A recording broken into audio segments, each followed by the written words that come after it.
شمون نامی ایک آتش پرست آپ کا پڑوسی تھا، اور جب وہ مرض الموت میں مبتلا ہوا تو آپ نے اس کے یہاں جا کر دیکھا کہ اس کا جسم آگ کے دھوئیں سے سیاہ پڑ گیا ہے۔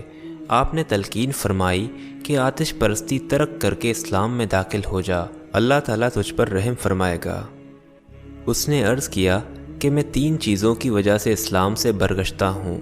اول یہ کہ جب تم لوگوں کے عقائد میں حب دنیا بری شے ہے تو پھر تم اس کی جستجو کیوں کرتے ہو؟ دوم یہ کہ موت کو یقینی تصور کرتے ہوئے بھی اس کا سامان کیوں نہیں کرتے؟ سوم یہ کہ جب تم اپنے قول کے مطابق جلوہ خداوندی کے دیدار کو بہت عمدہ شے تصور کرتے ہو تو پھر دنیا میں رضا الہی کے خلاف کام کیوں کرتے ہو؟ آپ نے فرمایا کہ یہ تو مسلمانوں کے افعال و کردار ہیں، لیکن آتش پرستی میں وقت ضائع کر کے تمہیں کیا حاصل ہوا؟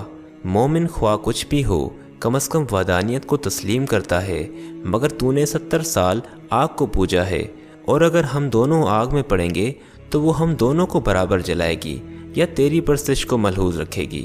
لیکن میرے مولا میں یہ طاقت ہے، اگر وہ چاہے تو مجھ کو آگ ذرہ برابر نقصان نہیں پہنچا سکتی۔ اور یہ فرما کر ہاتھ میں آگ اٹھا لی، اور کوئی اثر دست مبارک پر نہ ہوا۔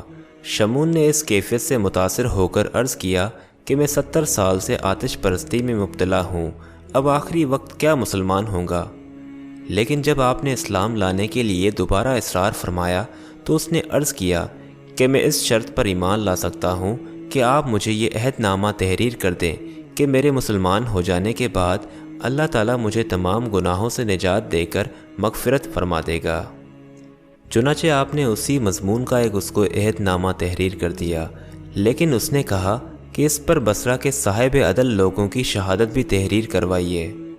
آپ نے شہادتیں بھی درج کرا دیں۔ اس کے بعد شمون صدق کے دل کے ساتھ اسلام میں داخل ہو گیا اور خواہش کی کہ میرے مرنے کے بعد آپ اپنے ہی ہاتھ سے غسل دے کر قبر میں اتاریں اور یہ عہد نامہ میرے ہاتھ میں رکھ دیں تاکہ روز محشر میرے مومن ہونے کا ثبوت میرے پاس رہے۔ یہ وصیت کر کے کلمہ شہادت پڑھتا دنیا سے رخصت ہو گیا، اور آپ نے اس کی پوری وصیت پر عمل کیا، اور اسی شب خواب میں دیکھا کہ شمون بہت قیمتی لباس اور زریں تاج پہنے ہوئے جنت کی سیر میں مصروف ہے۔ اور جب آپ نے سوال کیا کہ کیا گزری تو اس نے عرض کیا کہ خدا نے اپنے فضل سے میری مغفرت فرما دی، اور جو انعامات مجھ پر کیے وہ ناقابل بیان ہیں، لہٰذا آپ کے اوپر کوئی بار نہیں، آپ اپنا عہد نامہ واپس لے لیں کیونکہ مجھے اب اس کی حاجت نہیں۔ اور جب صبح کو آپ بیدار ہوئے تو وہ عہد نامہ آپ کے ہاتھ میں تھا۔ آپ نے اللہ کا شکر ادا کرتے ہوئے فرمایا کہ اے اللہ، تیرا فضل کسی سبب کا محتاج نہیں۔